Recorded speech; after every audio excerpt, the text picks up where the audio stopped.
온 세상 임하여 잃어버린 영혼 찾아 오신 주님, 지금도 우리를 사랑해.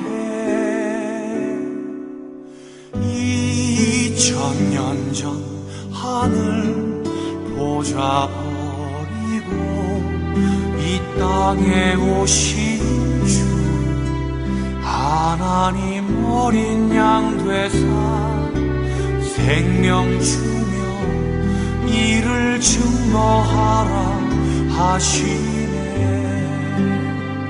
나는 믿네 거저 받은 귀한 사랑, 그 누가 대신하리요. 나의 생명 다할 때까지 그 사랑을 전하리라.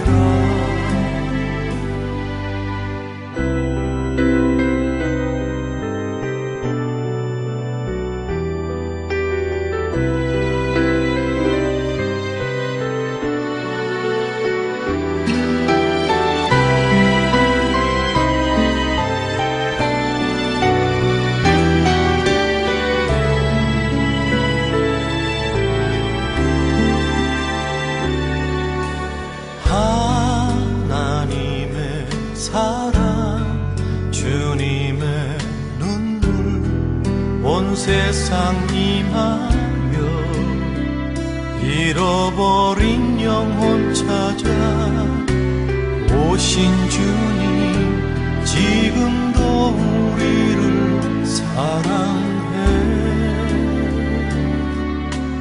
2000년 전 하늘 보좌 버리고 이 땅에 오신 하나님 어린 양 되사 생명 주며 이를 증거하라 하시네. 나는 믿네 거저 받은 귀한 사랑, 그 누가 대신하리요. 나의 생명 다할 때까지 그 사랑을 전하리라. 나는 믿네 거저 받은 귀한 사랑, 그 누가 대신하리요. 나의 생명 다할 때까지 그 사랑을 전하리라.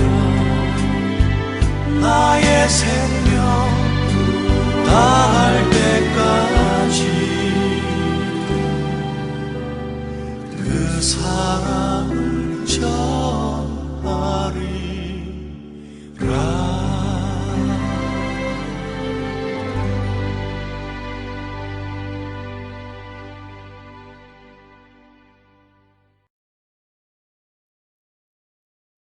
안녕하세요, 성도 여러분. 오늘 기도에 오신 모든 분들을 주님 안에서 환영합니다.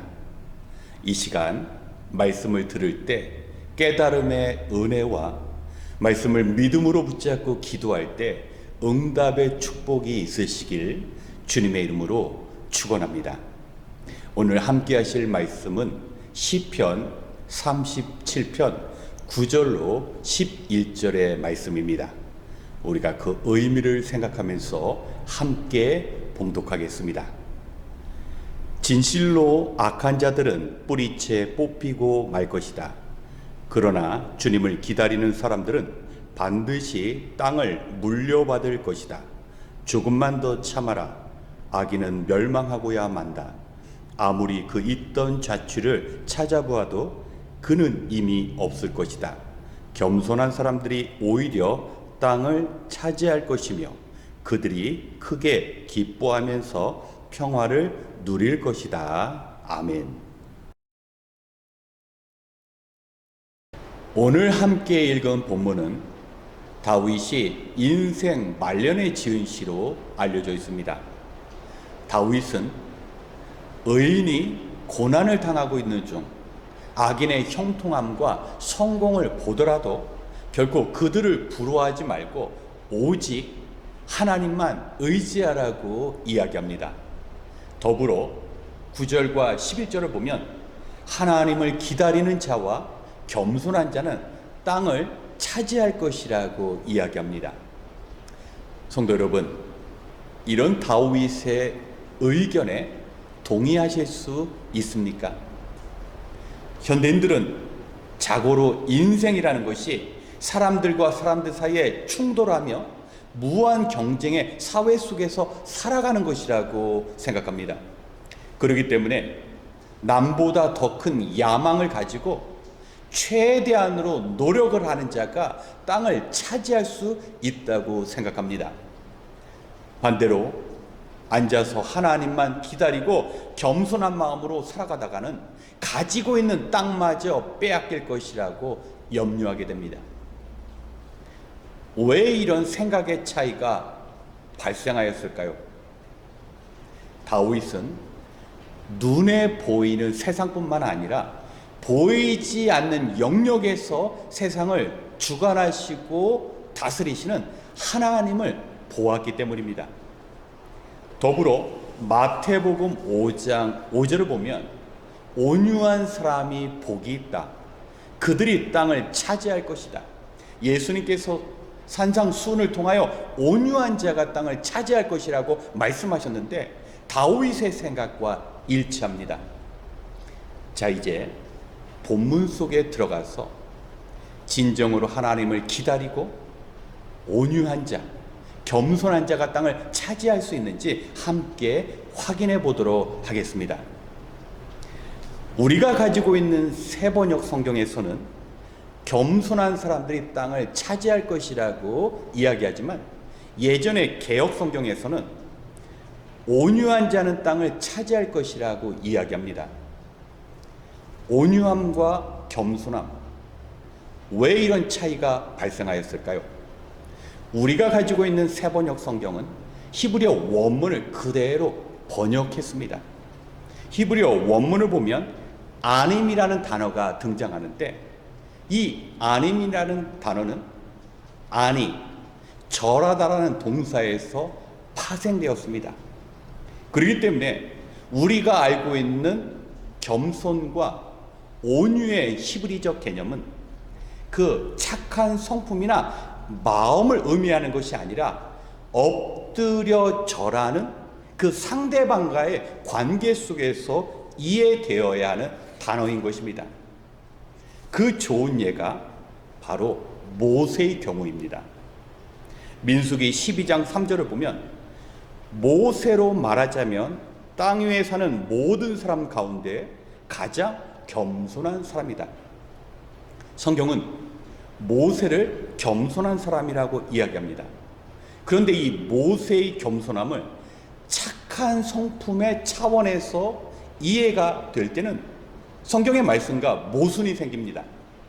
모세는 어떤 사람입니까? 그는 이집트의 왕자로서 사람을 주먹으로 쳐서 죽게 만들었습니다. 그리고 시내산에서 십계명을 받아서 내려왔는데 사람들의 우상 숭배의 모습을 보고 십계명을 내던졌습니다. 이런 성품은 겸손함이나 온유함과 잘 어울리지 않습니다. 모세의 그 심성은 하나님과의 관계 그리고 사람들과의 관계 속에서 잘 드러납니다. 민수기 12장을 보면 모세는 구스 여인을 데려와서 아내로 삼았습니다.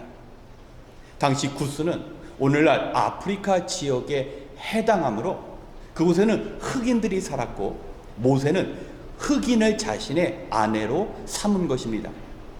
이러한 모세의 행동에 미리암은 모세를 비난하였습니다. 그리고 하나님께서는 그런 미리암의 행동 때문에 그녀에게 문둥병에 걸리게 하셨습니다. 이때 모세는 어떻게 반응합니까? 하나님께 미리암의 그 병을 고쳐달라고 기도하였습니다. 모세는 자신을 비난했던 미리암이 어려움을 처하게 되었을 때 그를 위하여 기도하였습니다. 그는 자신의 감정을 그대로 드러내지 않았습니다. 흥미로운 것은 독일의 신학자 칼 델리치는 모세가 미리암 여인을 취한 것을 이렇게 해석합니다. 모세의 이방 여인과의 결혼으로서 율법이 허용하는 한도 안에서 이스라엘과 이방인 사이에 이루어져야 할 평등 관계의 예가 되었다. 이 말씀을 보면 모세가 이방 여인을 아내로 취한 것은 모세의 사사로운 감정이나 정욕에 의한 것이 아니라 하나님의 뜻을 이루는 한 차원에서 한 행동이라는 것입니다. 우리는 모세는 이방 여인과 결혼해서는 안 될 것으로 생각합니다. 그런데 그렇지만은 않습니다. 출애굽기 12장에 보면 외국인에 대한 유월절 규례가 나옵니다. 너희에게 몸붙여 사는 외국인이 주님의 유월절을 지키려고 하면 너희는 그 모든 남자에게 할례를 받게 하여야 한다. 그런 다음에 그는 본국인과 같이 되어서 유월절에 참여할 수 있다. 하나님께서는 이방인들과 거리를 두라고 말씀하셨지만 만약에 하나님의 율법에 순종하는 이방인이 있다면 할례를 받고 유월절 절기에 참여할 수 있게 만들어 주셨습니다. 이런 것을 본다면 모세는 이방 여인을 아내로 삼음으로 말미암아 자신은 하나님께 택함을 받은 위대한 민족이고 이방 여인 구스 여인은 낮은 존재가 아니라 동일해질 수 있다라는 것, 하나님의 말씀을 순종할 때 서로 존중해야 할 대상이라는 것을 실질적인 삶을 통하여 드러낸 것입니다. 여기에 모세의 하나님을 향한 그리고 이방인을 향한 낮은 마음이 드러나는 것입니다. 모세는 자기의 신분을 높이고 다른 사람들과 구별하는 조건으로 삼지 않았고 이방인을 아내로 취함으로 말미암아 이방인들과 동등이 될 수 있다라는 그 삶의 예가 된 것입니다. 뿐만 아니라 갈라디아서 5장을 보면 온유를 성령의 9가지 열매 중에 하나라고 말씀합니다. 온유는 자기의 정욕과 욕망을 십자가에 못 박음으로 성령님께서 주심으로 가질 수 있는 삶의 성품이라는 것입니다. 그렇기 때문에 온유한 자, 겸손한 자는 자기의 뜻이 아닌 성령님의 인도하심을 가지고 살아가게 되는 겁니다. 그렇기 때문에 모세는 자신의 뜻과 욕망이 아닌 자신을 비난하는 사람들도 섬기는 낮아짐, 그리고 하나님의 말씀 앞에 종으로 순종하였습니다. 그렇다면 그러한 모세가 땅을 차지하였을까요? 우리는 땅의 문제를 생각하기 이전에 땅의 성경적인 개념을 먼저 세워둬야 합니다. 여호수아서 1장 11절을 보면 지금부터 사흘 안에 우리가 이 요단강을 건너 주 우리 하나님이 우리에게 주셔서 우리가 소유하게 될 땅으로 들어가. 성경은 땅을 사람이 정복하고 전쟁을 통하여 얻는 대상으로 이야기하지 않습니다. 땅은 하나님께서 주시는 선물입니다. 이것이 성경적 개념의 땅입니다. 그런데 모세는 그가 죽기 전에 자기 앞에 한 평의 땅도 소유하지 못했습니다. 하지만 모세는 자신이 가나안 땅에 들어가지 못하고 땅을 소유하지 못했을 때 그는 하나님을 원망하거나 안타까워하지 않았을 것이라고 저는 생각합니다. 오히려 하나님께서 모세야, 불순종하는 저 민족을 이끌고 오늘 이 자리까지, 이제 가나안 입성을 눈앞에 두고 있는데 너는 그동안 정말 수고했다. 너에게 내가 쉼을 허락하겠다. 너가 저들과 함께 가나안 땅에 들어간다면 또 얼마나 많은 수고가 너를 따르겠니? 너는 여기에서 나와 함께 쉬자.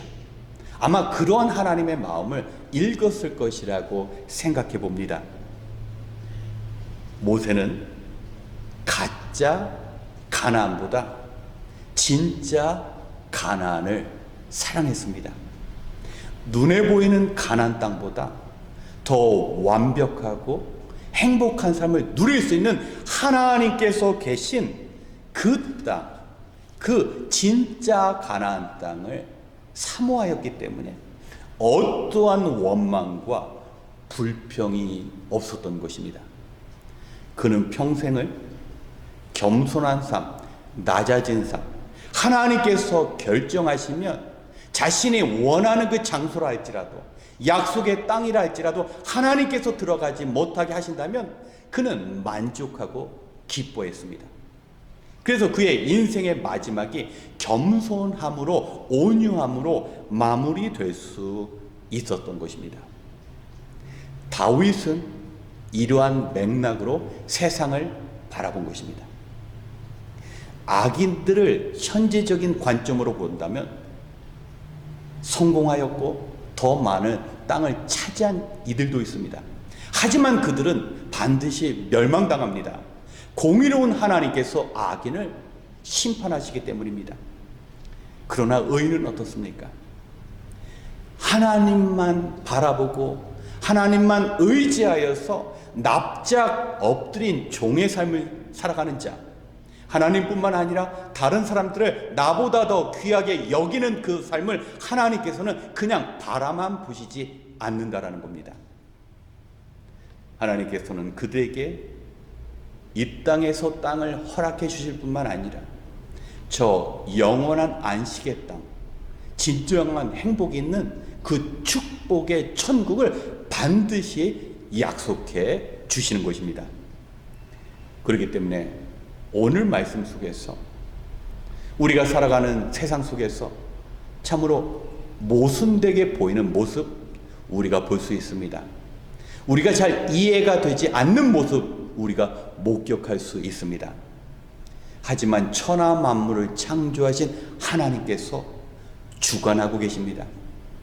짧은 시선으로 세상을 바라보는 것이 아니라 하나님께서 계획하시고 있는 그 하나님의 섭리 속에서 우리가 세상을 바라본다면 지금은 잘 이해가 되지 않고 받아들이기 어렵다 할지라도 다윗이 인생의 말년에 깨달은 것처럼 하나님께서 모든 것을 선하게 이루시며 악은 악대로 보응하시고 선한 자들에게 하나님의 그 축복을 주심을 다윗이 깨달은 것처럼 우리 역시 그 다윗의 깨달음을 얻을 수 있을 것입니다. 겸손하고 온유한 삶의 자세는 하나님 앞에, 사람 앞에 우리를 낮추는 것입니다. 그 다윗의 고백 그리고 주님의 가르침처럼 온유한 자는 이 땅에서뿐만 아니라 주님의 나라에서 큰 축복을 얻을 수 있습니다. 오늘 악인의 형통을 부러워하는 것이 아니라 끝까지 주님 주신 마음을 가지고 낮아진 겸손한 마음으로 세상을 살아감으로 말미암아 우리 하나님께서 약속하신 그 축복의 삶을 누리시길 주님의 이름으로 축원합니다. 함께 기도하겠습니다. 언제나 신실하신 하나님, 참으로 어둡고 혼란한 세상 가운데 하나님만 바라보고 믿음으로 살아가는 것이 결코 쉽지 않음을 고백합니다. 오히려 악인의 형통함을 바라보며 주의 말씀대로 살아가는 것이 너무나 무기력하고 초라해 보일 때도 있었습니다. 하지만 오늘 다윗의 고백처럼 인생은 눈에 보이는 것이 전부가 아니기에 오늘도 세상 만물을 주관하시는 그 하나님의 통치하심이 있기에 영의 눈으로 선한 자가 받게 될 축복을 기억하게 하시고 악한 이들이 피할 수 없는 그 심판 가운데 있음을 반드시 기억하게 하여 주시옵소서.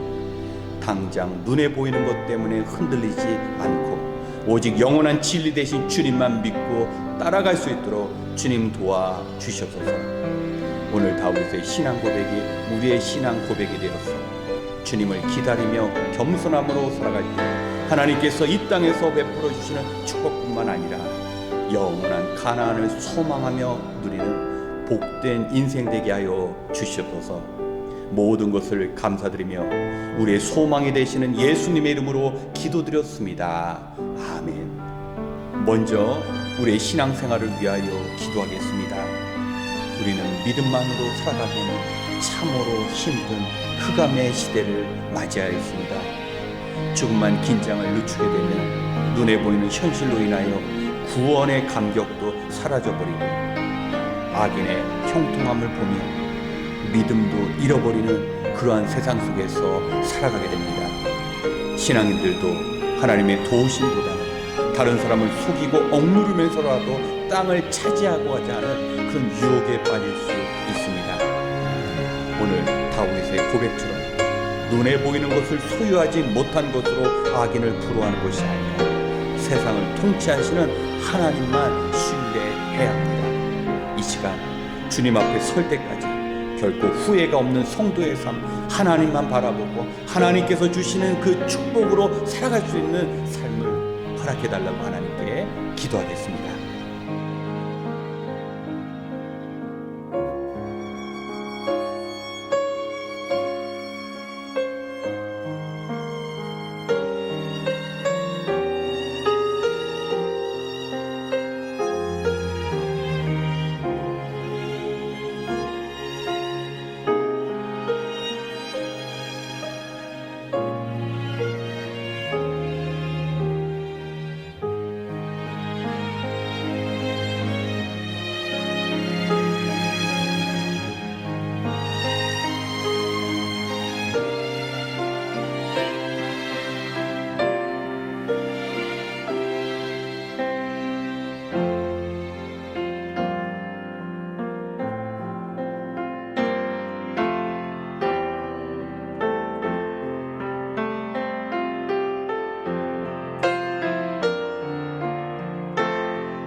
두 번째, 우리 성도님들을 위하여 기도하겠습니다.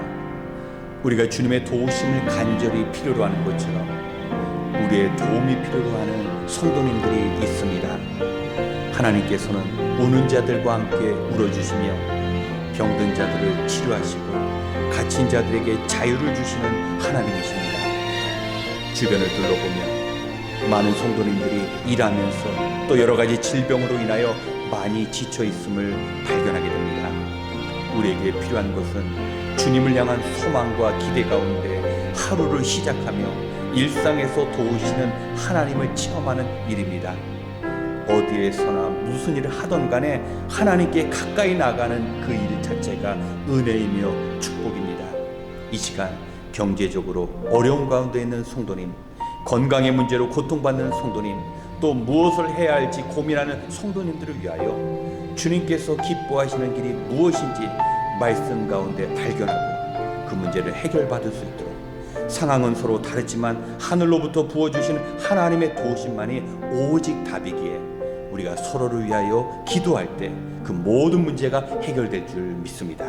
이 시간 우리가 생각나는 대로 우리 교우들을 위하여 함께 기도하겠습니다.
세 번째, 의미 있는 사순절이 될 수 있도록 기도하겠습니다. 이제 2023년 사순절의 절반이 지나가고 있습니다. 남은 기간 동안 나를 위하여 고난당하신 주님의 십자가만 바라보아야만 합니다. 특별히 이 기간 동안 예수님을 고난의 자리로 몰고 간 우리의 죄를 회개해야 합니다. 우리가 주님의 크신 십자가의 사랑을 깨닫고 주를 향한 진정한 섬김과 헌신의 삶을 다짐하는 기회가 이 사순절 기간 동안 일어나야 합니다. 그를 위하여 기도의 자리로 나가야 합니다. 기도의 장소에서 우리의 삶의 승패가 결정됩니다. 하나님 앞에 무릎을 꿇는 사람은 결코 세상에서 넘어지지 않습니다. 온 성도님들이 겸손한 마음으로 기도하며 주님의 도우심으로 승리를 경험할 수 있는 삶이 될 수 있도록 이 시간 함께 기도하겠습니다.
마지막으로 우리 교회를 위하여 기도하겠습니다. 이 땅의 모든 교회는 주님의 빛을 세상에 비추어야 합니다. 마지막 시대를 사는 이때에 성령께서 교회에게 주시는 그 음성을 듣고 순종하는 교회가 되어 믿음의 반석 위에 굳게 세워지는 교회가 될 수 있도록 우리가 기도해야 합니다. 하나님께서는 성도님 개인 개인에게 사명을 감당하라고 귀한 은사를 주셨습니다. 온 성도님들이 기쁨으로 예배를 드리기 위해서는 예배를 위한 중보기도와 찬양을 위한 봉사와 또 식사를 섬기는 일과 같은 헌신의 삶이 필요합니다. 우리가 이전에 받았던 섬김이 있다면 이제는 베푸는 섬김으로 살아갈 수 있는 행함이 필요합니다. 어린아이로부터 장년에 이르기까지 하나님께서 맡겨주신 직분 충성되이 감당하여서 이 땅에서 사명 감당하는 아름다운 교회와 성도가 될 수 있도록 함께 기도하고 이어 개인 기도 시간을 갖겠습니다. 기도하겠습니다.